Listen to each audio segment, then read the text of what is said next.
WhatsApp guys, welcome back once again. आज की कहानी का नाम है 6 Days 7 Night। ये कहानी है रूबी नाम की लड़की की, जो कि एक मैगजीन कंपनी में पिछले 3 सालों से काम कर रही है।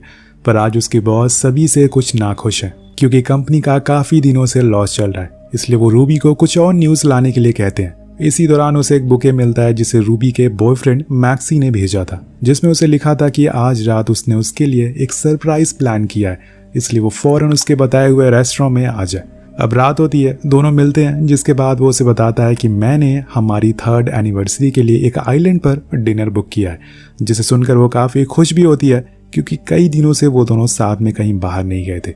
इसलिए वो दोनों बहुत ही एक्साइटेड हो जाते हैं। नेक्स्ट डे वो ट्रिप के लिए निकल जाते हैं और एक प्लेन भी बुक करते हैं जो उन्हें उस आइलैंड तक ले जाएगा। लेकिन रूबी उस प्लेन को देखकर कहती है कि क्या ये सच में हमें आइलैंड तक पहुंचा देगा। तो पायलट फिलिप्स उसे बताता है कि आइलैंड तो छोड़ दो, ये तो तुम्हें चांद तक भी ले जा सकता है अगर तुम चलना चाहो तो। इसके बाद एक और लड़की प्लेन में आकर बैठ जाती है और फिर सारे लोग उड़ जाते हैं। कुछ समय के बाद प्लेन उसी आइलैंड पर लैंड होता है जहाँ पे पहले ही काफ़ी लोग मौजूद थे, जो कि अपनी क्वालिटी टाइम स्पेंड कर रहे थे।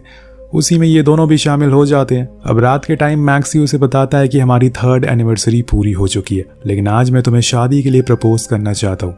वो हाँ भी कर देती है और फिर वो कुछ शैंपेन लेने के लिए चला जाता है। उसी दौरान रूबी के पास फिलिप्स आता है, जो उस प्लेन का पायलट था, और उससे कहता है कि तुम्हें नहीं लगता कि यहाँ पे आने वाले लोग बहुत ही बोरिंग होते हैं, अब तुम खुद ही देख लो। ऐसे ही करते करते वो उससे फ्लर्ट करना शुरू कर देता है, लेकिन तभी वहाँ मैक्सी आ जाता है और उसे वहाँ से ले जाता है। लेकिन इन सब बातों से रूबी को कुछ खास फर्क नहीं पड़ता। अब अगले दिन रूबी के पास उसकी बॉस का कॉल आता है, जो उसे बताती है कि तुम्हें अपनी छुट्टी को कैंसिल करना पड़ेगा। फिलहाल इस समय के लिए तुम्हें एक आइलैंड पर जाना पड़ेगा। तो वो कहती है कि मैम, मुझे अभी यहाँ पर आए हुए 2 दिन हुए हैं, ऐसे कैसे मैं यहाँ से चली जाऊँ, आप प्लीज़ किसी और को मेरी जगह भेज दीजिए। लेकिन बॉस उसे लालच देते हैं और कहते हैं कि इससे तुम्हारा प्रमोशन भी हो सकता है अगर तुम्हारा काम अच्छा रहा तो। रूबी को लालच आ जाता है और वो फिलिप्स के पास जाती है और उससे पूछती है कि क्या तुम मुझे एक दूसरे आइलैंड पर ले जा सकते हो। लेकिन वो मना कर देता है, पर वो भी उसे पैसों का लालच देती है, जिससे कि वो मान जाता है। वो एक कहावत है ना कि दुनिया में ज़ुबानें तो बहुत हैं, लेकिन हर ज़ुबान में पैसा बोलता है। कहानी आगे बढ़ती है और ये बात मैक्सी को पता चलती है, तो वो उसे गुस्सा हो जाता है और कहता है कि मैंने तुम्हें 2 दिन पहले ही प्रपोज करा था शादी के लिए, और आज ही तुम मुझे छोड़कर यहाँ से जा रही हो। तब वो उसे समझाती है कि ये बस कुछ ही दिनों की बात है, उसके बाद मैं लौट कर आ जाऊंगी और फिर हम खूब एंजॉय करेंगे। अब वो निकल जाते हैं। फिलिप्स अपने प्लेन को सही करता है, लेकिन जब वो उसे फिर से देखती है तो वही सवाल करती है कि क्या ये हमें वहाँ तक पहुँचा पाएगा। वो हाँ में जवाब देता है और टेंशन ना लेने को बोलता है। इधर शाम में मैक्सी सभी लोगों के साथ बैठकर ड्रिंक कर रहा था कि तभी उसकी नज़र एक लड़की पर पड़ती है जो डांस कर रही थी, और कहीं न कहीं वो उसकी तरफ आकर्षित होना शुरू हो जाता। दूसरी तरफ आसमान में फिलिप्स के लिए दिक्कतें बढ़ना शुरू हो गई थी। उनके सामने कुछ काले बादल आ गए थे जो इनकी तकलीफ बढ़ाए जा रहे थे, लेकिन फिलिप्स समस्या को किसी तरह से संभाल लेता है। तभी रूबी उसे अपनी मैगजीन दिखाती है और बताती है कि ये सारे आर्टिकल मैंने लिखे हैं, जिससे कि वो काफ़ी इम्प्रेस भी होता है और इसकी काफ़ी तारीफ भी करता है। पर अब बारिश होना शुरू हो गई थी, जो इनके लिए एक और मुसीबत खड़ी कर रही थी। अब फिलिप्स रेडियो से संपर्क करने की कोशिश करता है, लेकिन उसी दौरान एक तेज बिजली का झटका आकर उनकी प्लेन की विंग पर पड़ता है, जिससे सारी कनेक्टिविटी टूट जाती है और अब ये किसी से मदद नहीं मांग सकते। उधर रूबी की हालत ठीक नहीं थी। ऐसी हालत में उसको घबराहट होना शुरू हो जाती है, जिस वजह से वो कुछ मेडिसिन लेने लगती है, जो कि उसके लिए खतरनाक हो गई थी, क्योंकि उसने ओवरडोज कर लिया था और इस वजह से उसका होश में रह पाना मुश्किल हो चुका था। इस बात पर फिलिप को बहुत गुस्सा आता है। एक तो पहले से वो बहुत परेशान है, ऊपर से इसने अपनी होश खो दिया है। अब सारी परेशानी फिलिप्स के ऊपर ही आ गई थी। वो फैसला करता है कि अब हमें वापस रिजॉर्ट लौट जाना चाहिए, लेकिन ये इतना आसान नहीं है, क्योंकि इनके पास अब इतना फ्यूल ही नहीं बचा है। और इसी पल उन्हें पास में एक छोटा सा आइलैंड दिखाई देता है। वो डिसाइड करता है कि वो अपने प्लेन को वहीं पर लैंड कराएगा, क्या पता वहाँ उसे कोई मदद मिल जाए। अब वो धीरे धीरे करके नीचे जाने लगता है, लेकिन उसे इस बात का अंदाज़ा नहीं था कि उस आइलैंड पर पेड़ भी मौजूद है, जो कि उसे दिखाई नहीं देते, और वो सीधा जाकर उसे टकरा जाता है। अब यहाँ प्लेन क्रैश हो जाता है। कुछ समय के बाद जब सुबह उठती है तो वो देखते हैं कि प्लेन की हालत बहुत ही ख़राब हो चुकी है। पर तभी रूबी को होश आता है। वो फिलिप से पूछती है कि क्या तुम इस प्लेन को ठीक कर सकते हो, और वो ना में जवाब देता है। तब वो अपने फ़ोन को ढूंढती है, लेकिन उसमें तो नेटवर्क ही नहीं आ रहे थे, क्योंकि इस जगह पर फंसे हैं वहाँ टावर इनसे मीलों दूर है। यहाँ किसी इंसान का नामो निशान तक नहीं था। ऐसे में बस 2 ही चीज़ ये कर सकते हैं। पहला काम ये कि इन्हें जल्दी से जाकर हेल्प का साइन बनाना होगा, दूसरा अपने लिए एक शेल्टर ढूंढना होगा, क्योंकि ऐसे खुले में अगर ये ज़्यादा देर रहेंगे तो किसी जानवर का शिकार हो सकते हैं। फिलिप सारे ज़रूरतों के सामान को बाहर निकाल कर रख देता है, जिसमें से कुछ खाने पीने का भी सामान था। इसके बाद वो रूबी को बताता है कि आखिर कल रात क्या हुआ था, कैसे वो लोग यहाँ पर आ गए, और अगर उनकी मदद के लिए यहाँ पर कोई नहीं आया तो उनके लिए यहाँ से बाहर निकलना इतना आसान नहीं होगा। ये सुनकर वो उल्टा उस पर ही चिल्लाने लगती है और कहती है कि लाओ, मुझे मेरे पैसे वापस दे दो जो मैंने तुम्हें यहाँ पर लाने के लिए दिया था। अब उसकी ये बात सुनकर फिलिप्स गुस्से में आ जाता है और सोचता है कि क्या यार, ये कैसी औरत है। अब रूबी प्लेन के अंदर जाती है जहाँ पर उसे एक लाइफ बोट दिखती है। फिलिप्स उसे कहता है कि तुम जो सोच रही हो बिल्कुल गलत है, क्योंकि इतने बड़े समुंदर को सिर्फ एक लाइफ बोट से पार कर पाना नामुमकिन है, लेकिन अगर तुम ऐसा करने का सोच लिया है तो तुम जा सकती हो। वहीं दूसरी तरफ हम देखते हैं कि मैक्सी के पास रूबी के बॉस का कॉल आता है, जो उसे पूछती है कि रूबी अभी अपनी डेस्टिनेशन पर क्यों नहीं पहुंची। वो उसे कहता है कि वो तो कल ही यहाँ से निकल चुकी है, लेकिन अब यहाँ मैक्सी को उसकी फिक्र होने लगी थी, इसलिए वो जाकर एंजेलिना से मिलता है, जो कि फिलिप्स की गर्लफ्रेंड थी। वो दोनों ही होटल वाले से बात करते हैं ताकि वो कोई रेस्क्यू टीम को यहाँ बुला सके। उधर आइलैंड पे अब इन्हें खुद के जीवित रखने के लिए कुछ खाने पीने की जरूरत पड़ने वाली थी, इसलिए सबसे पहले तो पानी के लिए इधर उधर भटकते हैं। बाद में जाकर इन्हें एक झरना मिलता है जिसके अंदर रूबी जाती है, लेकिन तभी उसके पेट के पास एक सांप आ जाता है, जिसे देखकर वो चिल्लाने लगती है और तब फिलिप्स आकर उसे हटाता। अब यहाँ दोनों पानी को भरते हैं, लेकिन सिर्फ पानी से किसी का पेट नहीं भर सकता, इन्हें खाने के लिए भी कुछ चाहिए। इसलिए फिलिप्स को पत्तों को काट कर इकट्ठा करता है ताकि वो किसी पंछी को पकड़ सके उन्हें पहनकर, और होता भी ऐसा ही है। वो एक मोर को पकड़ लेते हैं और फिर रात में वो लोग उसी को खाते हैं। पर खाना खाते हुए फिलिप्स अपने पास के बारे में कुछ बातें बताता है कि वो असल में इसी आइलैंड पर रहता था।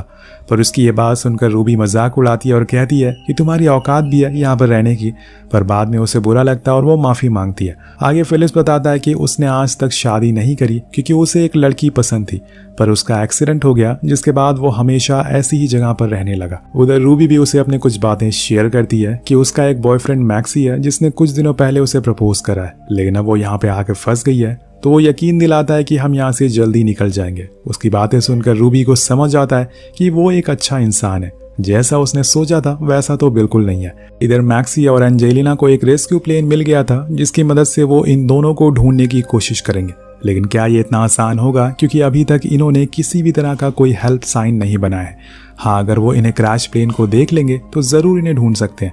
रूबी जब सुबह सोकर उठती है तो उसे आसमान में एक प्लेन दिखाई देता है, जिससे कि वो एक्साइटेड हो जाती है और फौरन जाकर फिलिप्स को जगाने लगती है, लेकिन वो इतनी नींद में होता है कि उठता ही नहीं, और इसलिए रूबी फैसला करती है कि वो खुद फ्लेयर को चलाएगी। लेकिन यहाँ उसे एक चूक हो जाती है, वो फ्लेयर आसमान के बजाय जाकर पेड़ पर लग जाती है। इस कारण से वहां पर आग लग जाती है, और कुछ इस तरह से इन्होंने अपना ये मौका गवा दिया। अब न जाने कब इन्हें दूसरा मौका मिलेगा। ये देखकर फिलिप्स रूबी पर बहुत चिल्लाता है और कहता है कि तुम्हें ऐसा नहीं करना चाहिए था, एक मामूली सी बंदूक तुम चला नहीं पाई, अब हम यहाँ से बाहर कैसे निकल पाएंगे। इसी को लेकर उन दोनों में बहस होना शुरू हो जाती है, जो कि इस समय इन्हें काफी दिक्कतें दे सकती है। अब इन सब के बाद ये डिसाइड करते हैं कि एक ऊंची जगह पर जाकर मदद मांगेंगे, और इसी के लिए ये लोग एक पहाड़ पर चढ़ते हैं, जिसका रास्ता बहुत ही सक्रिय होता है। लेकिन ये जैसे तैसे वहां पर चढ़ जाते हैं, पर रूबी पीछे रह जाती है। तभी उसका पैर एक खाई पर पड़ता है, जिससे कि वो जमीन खिसक जाती है और वो दोनों उसके अंदर गिर जाते हैं।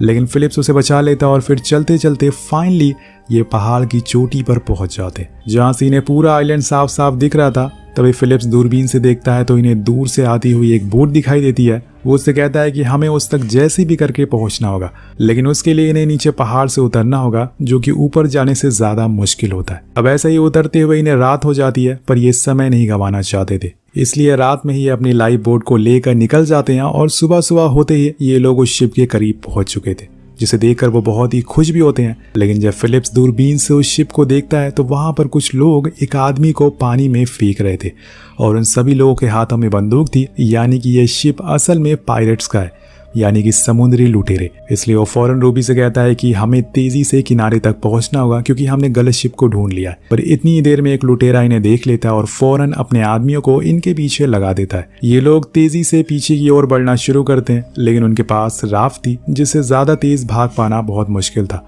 इसलिए वो इन तक पहुंच जाते हैं और लगातार इन पर गोलियां चलाए जा रहे थे, जिससे बोट के चीथड़े उड़ जाते हैं और ये तैर कर उस आइलैंड पर भागना शुरू करते हैं।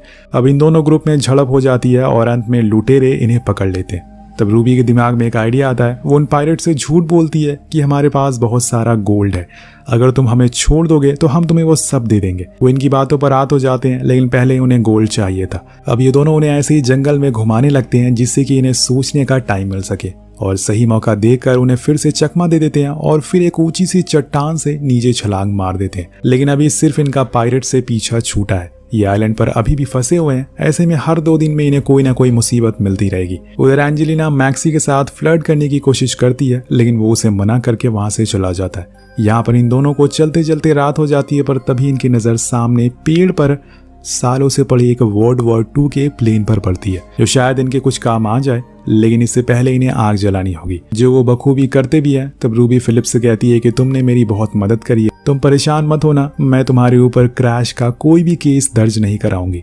अब दोनों सो जाते हैं, लेकिन रूबी की जब सुबह आँख खुलती है तो वो देखती है आधे से ज्यादा हिस्से को नीचे गिरा दिया है। वो उसे कहता है कि मेरे पास एक आइडिया है, अगर वो काम कर गया तो हम यहाँ से निकल सकते हैं। आखिर उसके दिमाग में क्या चल रहा है। उधर दूसरी ओर हम देखते हैं कि उस रात असल में मैक्सी वापस नहीं गया, बल्कि वो एंजेलिना के रूम में ही सो गया था। इससे उसे काफी गिल्ट होता है और वो बार बार उसे माफी मांगता है। लेकिन तभी उसके पास रिजॉर्ट का मैनेजर आता है, जो उन्हें बताता है कि उन दोनों को ढूंढने का रेस्क्यू अब बंद कर दिया गया है, शायद अब वो जिंदा नहीं रहे। ये सुनकर मैक्सी पूरी तरह से टूट जाता है, लेकिन वहां दूसरी तरफ सब कुछ ठीक चल रहा था। दोनों के बीच में अब काफी अच्छी बॉन्डिंग हो गई थी। दोनों एक दूसरे को इमोशनल भी समझने लगे थे। अब फिलिप्स उस प्लेन के टुकड़े को एक राफ्ट में रखकर अपने क्रैश हुए प्लेन के पास ले जा रहा था। किनारे पर पहुंचने पर वो कुछ पेड़ की लकड़ियों को तोड़ता है। उसका कहना था कि वो उस क्रैश हुए प्लेन को ठीक कर सकता है, इस कबाल प्लेन के हिस्से को जोड़कर। ये दोनों सबसे पहले तो कुछ लकड़ियों को इकट्ठा करते हैं और फिर उन्हें प्लेन में रखी रस्सियों से बांध देते हैं। दरअसल इनके प्लेन का नीचे वाला हिस्सा क्रैश हो चुका था, जिससे कि इन्हें वापस से टेक ऑफ करने में दिक्कत हो रही थी। फिलिप्स पूरी लगन के साथ काम करता है और जल्दी जल्दी उन रस्सियों को बांध देता है और आखिर में उस टूटे हुए पुराने प्लेन के हिस्से को नीचे बांध देता है, ताकि ये पानी के ऊपर से टेक ऑफ कर सके। अब वो टेक ऑफ करने लगते हैं, लेकिन तभी वो पायरेट शिप दोबारा आ जाता है और वो लोग इनके ऊपर लगातार हमला करना शुरू कर देते हैं, जिसकी वजह से फिलिप्स भी घायल हो जाता है। रूबी भागते हुए उसके पास जाती है और उसे वापस से जंगल के अंदर जाने को कहती है, लेकिन उनके पास यही मौका है, वरना वो करीब आकर इनके पूरे प्लेन को बर्बाद कर देंगे। इसलिए फिलिप्स घायल अवस्था में प्लेन पर चढ़ता है और उसे टेक ऑफ करने की तैयारी करता है, लेकिन वो इन पर अभी भी लगातार गोलियां चला रहे थे, जिससे बचने के लिए इन्हें जल्दी से ऊपर जाना होगा। ये प्लेन अभी पूरी तरह से ठीक नहीं हुआ है और ऊपर से फिलिप्स के हाथों में चोट भी लगी है। इसी चक्कर में वो पायरेट्स एक तोप से फायर करते हैं, जो सीधा आकर उनके शिप पर गिरती है और पूरी तरीके से उनका शिप तबाह हो जाता है। लेकिन ये दोनों अभी भी हवा में थे, पर फिलिप्स का काफी खून निकल चुका था, इसलिए वो किसी भी समय बेहोश हो सकता है। वो रूबी को प्लेन चलाने को कुछ रूल्स बताता है, ताकि उसके बाद वो प्लेन को चला सके, लेकिन कोई इतनी जल्दी कैसे सीख सकता है। इतनी देर में फिलिप्स बेहोश हो जाता है और दूसरी तरफ हम देखते हैं कि आइलैंड पर लोगों को अब यकीन हो चुका है कि वो दोनों मर गए, इसलिए उन्होंने उनके लिए एक शोक सभा रखी है। सभी बहुत ही मायूस थे, खासकर मैक्सी। लेकिन तभी आसमान में उन्हें फिलिप्स का प्लेन दिखाई देता है, जिसे रूबी उड़ा रही थी।